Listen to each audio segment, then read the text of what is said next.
জাতীয় সংসদ নির্বাচনের তারিখ ঘোষণার পর এবার তফসিল ঘোষণার সময় জানানো হলো। আগামী ডিসেম্বরের শুরুর দিকেই ঘোষণা করা হবে নির্বাচনের তফসিল। প্রধান উপদেষ্টার কাছ থেকে চিঠি পাওয়ার পর এমন সিদ্ধান্তের কথা জানায় কমিশন। এরই মধ্যে প্রার্থী এবং রাজনৈতিক দলগুলোর আচরণবিধি চূড়ান্ত করা হয়েছে। এসব বিষয় নিয়ে কি ভাবছেন সাধারণ মানুষ, এ নিয়েই আমাদের কথার আজকের আয়োজন। দর্শক সবাইকে স্বাগত জানাচ্ছি এটিএন নিউজের নিয়মিত আয়োজন আমাদের কথার আজকের পর্বে। আপনাদের সাথে আছি আমি সাদিয়া ন্যান্সি। আসন্ন নির্বাচন এবং তফসিল ঘোষণার বিষয়টি কিভাবে দেখছেন সাধারণ মানুষ, শুনবো তাদের ভাবনা। তবে মূল আয়োজনে যাওয়ার আগে চলুন দেখে আসি এ বিষয়ে এটিএন নিউজে প্রচারিত একটি প্রতিবেদন।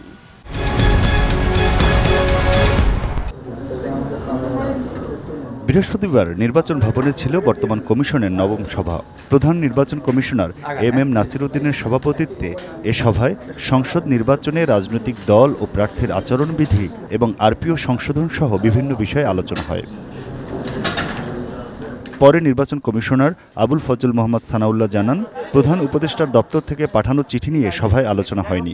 যেদিন ভোট গ্রহণ তার আনুমানিক 60 দিন আগে তফসিল ঘোষণা করা হবে। 2 মাস আগে আনুমানিক যেদিন আমরা শিডিউল ঘোষণা করব। তো আপনারা ধরেই নিতে পারেন এই শিডিউল ঘোষণার কাজটা আমাদের ডিসেম্বর মাসের প্রথম অর্ধেই আপনারা পাবেন। নির্বাচন কমিশনার আরও জানান, 31 অক্টোবরের মধ্যে যাদের বয়স 18 বছর হবে তারা ভোটার হতে পারবে। 31 অক্টোবর পর্যন্ত নিব যারা শুধুমাত্র 2025 সালের এই 10 মাসের মধ্যে 18 বছর বয়ঃপ্রাপ্ত হয়েছে। প্রবাসী ভোটাররা এবার পোস্টাল ব্যালটে ভোট দিতে পারবেন বলেও জানান এই নির্বাচন কমিশনার। প্রবাসীরা ভোট দিবেন সিম্বল যখন অ্যাসাইন করা হবে প্রার্থীদেরকে, তারপরে সেইভাবে তাদেরকে নির্দেশনা দেওয়া থাকবে এবং উনিও সেইভাবে ডিক্লারেশন দিবেন। প্রার্থী এবং দলের যে আচরণবিধির খসড়া ছিল, যেটার উপরে আমরা মতামত নিয়েছিলাম অনলাইনে এটা দেওয়ার পরে, সেটার ভিত্তিতে আজকে এই আচরণবিধি চূড়ান্ত করা হয়েছে। এবার ভোটকক্ষে সিসিটিভি থাকছে কিনা তা নিয়ে কাজ করছে একটি কমিটি। ভোটের দিন কেন্দ্রের আশেপাশে ড্রোন উড়ানো নিষিদ্ধ করেছে কমিশন। এক্সিস্টিং যে সিসি ক্যামেরাগুলো আছে বিভিন্ন প্রতিষ্ঠানে, সেগুলোকে ইন্টিগ্রেট করে কিছু করা যায় কিনা আমাদের একটা টিম কাজ করছে। Aminul Islam, ATN news, Dhaka.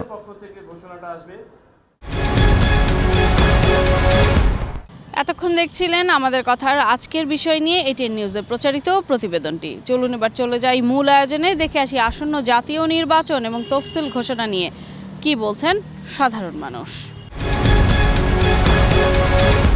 তফসিল ঘোষণা সেটা হচ্ছে দিচ্ছে যে আলহামদুলিল্লাহ, কিন্তু নির্বাচনটা এখন দেশের যে পরিস্থিতি, নির্বাচনটা আমি মনে করি যত তাড়াতাড়ি দেওয়া যায় তত ভালো। কারণ আমাদের দেশের আইন শৃঙ্খলা বাহিনী বলেন, প্রশাসনিক লোক বলেন, সবাই কিন্তু চেয়ে আছে একটা সরকার গঠন করুক 5 বছরের জন্যে, ওনাদের আন্ডারে সবাই কাজ করবে।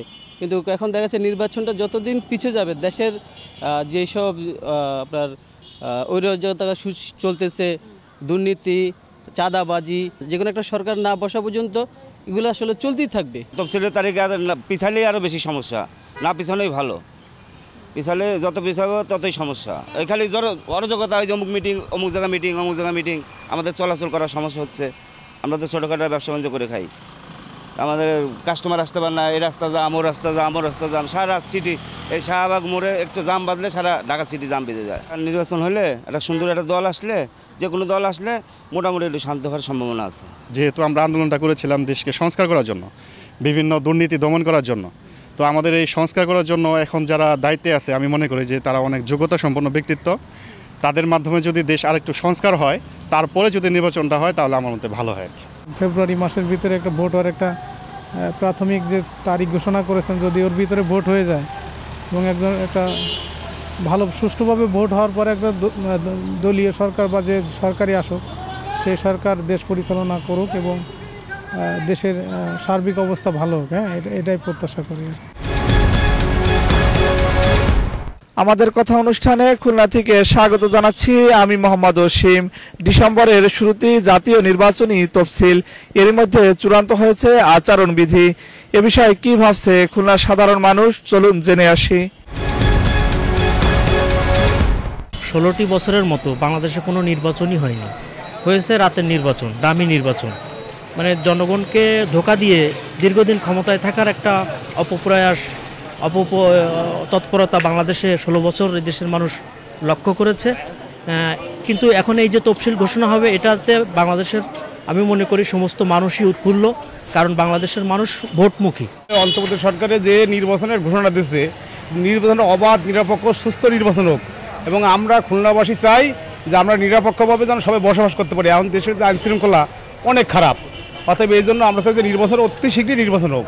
আমাদের অনেক দিনের একটা স্বপ্ন ভোটাধিকার প্রয়োগ করা, দীর্ঘদিন পরে এরকম একটা ভোটাধিকার নিশ্চিত করতে পারবো, আমরা যে নিশ্চিন্তে ভোট দিতে পারবো, যার ইচ্ছা সে ভোট দিতে পারবো, এটা খুব ভালো লাগতেছে। খুব ভালো একটা দিক। আমরা খুব আশাবাদী যে একটা ভালো সুষ্ঠু নির্বাচন এবারে হবে এবং আমরা ভোটাধিকার প্রয়োগ করতে পারবো। আমাদের যে মৌলিক যে সংস্কারগুলো, সেগুলোর যে বাস্তব রূপরেখা, সেটা এখন পর্যন্ত কোনো কিছুই আমাদের সামনে দৃশ্যমান নয়। এই অবস্থায় নির্বাচনের যে দৃষ্টিপট সরকার দিয়েছেন, অন্তর্বর্তীকালীন সরকার, আমার কাছে এটা গ্রহণযোগ্য মনে হয়নি। কারণ তাদের মূল লক্ষ্যই ছিল আমাদের যেটা ছাত্র জনতা আন্দোলনের, তারা কিছু মৌলিক সংস্কার করবে, কিছু মৌলিক বিবেচনার মাধ্যমে আমাদের যে পরবর্তীতে কোনো সরকার যেন এরকম আগ্রাসী ভূমিকা পালন না করতে পারে, এরকম কোনো একটা ভূমিকা রাখবে। বাট অন্তর্বর্তীকালীন সরকার সেরকম কোনো ভূমিকা এখন পর্যন্ত দৃশ্যমান করতে পারেননি। নির্বাচন ডিসেম্বরে হোক এবং আরও দেরিতে হোক না কেন, নির্বাচন হচ্ছে আমাদের সবচেয়ে জরুরি প্রয়োজন, যেটা সেটা সংস্কার বিষয়। এবং কোনো সরকার এককভাবে যেন তার আধিপত্য বিস্তার করে তার আগ্রাসন চালাতে না পারে এবং জনগণ নিশ্চিত থাকে, সেই ধরনের সংস্কার হওয়ার পরে নির্বাচন হওয়া উচিত। সেটা ডিসেম্বরে হোক আর আগামী 5 বছর পরে হোক। জাতীয় নির্বাচন তো মানুষের নাগরিক অধিকার, এটা হলে সবাই বিবেচনা করে একজন নেত্রী বসাতে পারবে। এই জন্য এখন যে আছে এই ঘোষণাটা ভালো বুঝতে, একটা জনগণের, প্রত্যেকটা জনগণের মতামত প্রকাশ পাবে এতে। আমি হুমায়ুন কবির, এটি নিউজের নিয়মিত আয়োজনে বরিশাল থেকে সকলকে স্বাগত জানাচ্ছি। আগামী ডিসেম্বরের প্রথম দিকে নির্বাচনের তফসিল ঘোষণা ও নির্বাচনী আচরণবিধি চূড়ান্ত। এ বিষয়ে বরিশালবাসী কি বলছে তা আমি এটি নিউজের নিয়মিত আয়োজন আমাদের কথা অনুষ্ঠানের মাধ্যমে জেনে নেব। দেশ পরিচালনায় আছেন, ওনারা সদিচ্ছা করলে তাদের সহানুভূতি নিয়ে ভালো একটা নির্বাচন অনুষ্ঠিত হতে যাচ্ছে বা হবে, এটা বলেই আমরা আশা করি। এবং সুষ্ঠুভাবে, সুন্দরভাবে যেন এই নির্বাচনটা হয়, এজন্য আমরা প্রত্যাশা করি। আমরা চাই যেন দেশটা সুন্দরভাবে থাকে, আমরা যেন সবাই মিলে মিশে বসবাস করতে পারি। এইটাই আমাদের একমাত্র চাওয়া আর পাওয়ার কিছু নেই দেশের জন্য। অতীতে আমরা নির্বাচনে ভোট দিতে পারিনি। বাংলাদেশ জনগণ খুবই মনের মধ্যে আশা আকাঙ্ক্ষা ছিল, তারা সুন্দর সুষ্ঠু পরিবেশের মাধ্যমে একটি ভোট দেবে উৎসব মুখে এবং পছন্দ মতন প্রার্থীকে ভোট দিয়ে জয়লাভ করবে। এবং এই আশাই আমরা প্রধান নির্বাচন কমিশনের কাছে, প্রধান অন্তর্বর্তী সরকার ডক্টর ইউনূসের কাছে ব্যক্ত করছি। যারে ভালো লাগে তারই আমরা ভোট দেব, কারণ তারে ভোট দিয়া এই কর্ম যে আমরা দেশটা খুব যাতে ভালোভাবে চলতে পারে, আবার দেশে যে অভাবটা না থাকতে পারে। যে বরিশাল যদি 5টা গার্মেন্টস হয়, অনেক লোক খাইয়ে বাঁচবে, কিন্তু বরিশাল খুব শিক্ষা করিয়া যদি কাম কাজ না করতে পারে, চাকরি না করতে পারে, তারা কি করি খাইবে।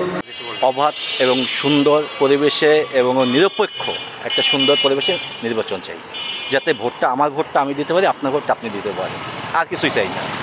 এবং সৎ এবং যে আমার দেশের জন্য ভালো হবে আমি তাকে চাই। আমি নিত্য প্রয়োজনীয় যে জিনিসের মূল্যায়ন, এটা আমি নিম্নগতিতে চাই। এবং আমরা সাধারণ মানুষ যারা আছি কর্মঠোর, তারা যেন এটা করে ক্ষমতার মধ্যে থাকে, আমার আর কিছু চাওয়ার নেই। নির্বাচন ব্যালটের মাধ্যমে যারে খুশি আমি হারিয়ে দেবো, যেন ভোটটা আমার গোনা হয়। এতক্ষণ শুনছিলেন সাধারণ মানুষের ভাবনা, আর এরই সাথে শেষ করছি আমাদের কথার আজকের আয়োজন। দেখা হবে অন্য কোনো দিন অন্য কোনো গুরুত্বপূর্ণ বিষয় নিয়ে। সাধারণ মানুষের মতামত তুলে ধরার চেষ্টা করব আপনাদের সামনে। সেই পর্যন্ত এতক্ষণ যারা সঙ্গে ছিলেন তাদের সবাইকে ধন্যবাদ জানিয়ে আজকের মতো আপনাদের কাছ থেকে বিদায় চেয়ে নিচ্ছি। আমি সাদিয়া নাজি। সবাই ভালো থাকুন, সুস্থ থাকুন, সঙ্গে থাকুন এটিএন নিউজের।